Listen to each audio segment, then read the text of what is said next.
conflito entre Israel e o grupo Hamas, que controla a faixa de Gaza, completa 3 semanas hoje e já deixa quase 10 mil mortos. Os ataques promovidos pelo Hamas e a reação de Israel chamam mais uma vez a atenção do mundo todo para uma região que vive há décadas em pé de guerra.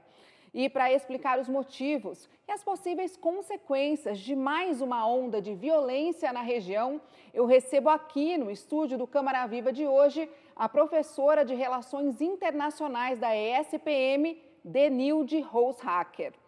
Professora, muitíssimo obrigada pela sua presença para a gente falar desse assunto tão sério, né, e tão delicado que preocupa o mundo todo. Eu que agradeço o convite. Obrigada.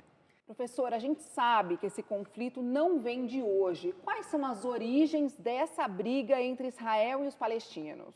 É uma longa história, né? Esta fase do conflito, a gente pode dizer que ela começa no final da Segunda Guerra, quando foi feita uma proposta de criação de 2 estados, né? Um estado palestino e um estado israelense, né? Para os judeus no final da Segunda Guerra, feita pela ONU. Os sionistas e representantes da comunidade judaica aceitaram, os palestinos e árabes não. E aí, a partir daí, a gente teve a instalação do Estado de Israel, mas não um Estado palestino. Então, se a gente for nas origens mais recentes, essa seria as origens. E o que levou a uma série de guerras. Agora, professora, o que é o Hamas exatamente? Como é que ele chegou ao poder na faixa de Gaza? Ele surgiu de uma dissidência de um outro grupo que era do Egito, que é a Irmandade Muçulmana no Egito, para defender a causa palestina na região. E aí, a partir daí, ele assumiu um papel, tanto um lado político, que era de pleitear os direitos e a atuação palestina, quanto um lado militar, uma luta em que ele não reconhece a existência de Israel como um Estado independente, e também uma luta pela independência dos palestinos.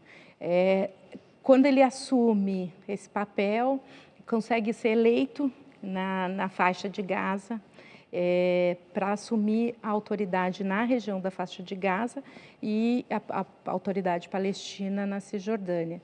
E depois disso eles expulsam todos os autoridades da faixa da autoridade palestina de Gaza e assumem o poder total. Então, de forma muito resumida, é um grupo que tem características, muitas vezes, e por isso muitas disputas aí na definição, que é uma característica de representação política, mas é um grupo que a gente define como um grupo fundamentalista, religioso e com ações terroristas, e por isso muitos países o classificam como um grupo terrorista. Professora, por que essa guerra tem gerado discussões tão acaloradas no mundo inteiro? O que está em jogo? Está em jogo várias questões, né? Primeiro porque é uma região que envolve 3 grandes religiões monoteístas. Então, ela é importante para os cristãos, ela é importante para os judeus e para os muçulmanos. Então, qualquer situação e qualquer questionamento naquela região envolve as disputas, mas envolvem lugares sagrados para essas 3 grandes religiões. A outra é que ela envolve outros países da região que são grandes produtores de petróleo. Então, que também qualquer crise que gere, que possa se expandir para outros países, pode também gerar um impacto mundial. E o terceiro é porque envolve uma questão histórica de disputa entre 2 povos e que acaba mobilizando a sociedade internacional, porque ela tem um impacto humanitário muito grande, como a gente tem visto aí na situação tanto dos palestinos quanto dos judeus. Aqui no Brasil, a guerra tem sido usada por diferentes partidos dentro da política que já anda super polarizada. Qual que é o risco de se fazer isso, professora?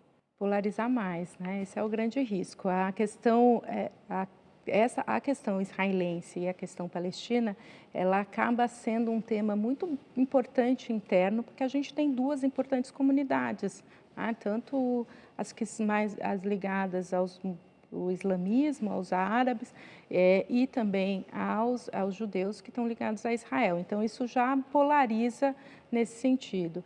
E do outro lado, a gente tem posições muito diferentes entre grupos políticos no Brasil. Aqueles que são mais próximos e defendem a posição israelense e grupos que defendem a posição palestina. Acho que aqui grande questão é que a política externa brasileira e a forma como o Brasil sempre defendeu é que a gente possa conviver pacificamente e ter a coexistência dos dois estados. Professora, muitíssimo obrigada por todas essas explicações. Tenho certeza que vai ajudar muita gente a entender esse conflito. Eu que agradeço. Obrigada. E que a paz chegue logo, né, para todos nós.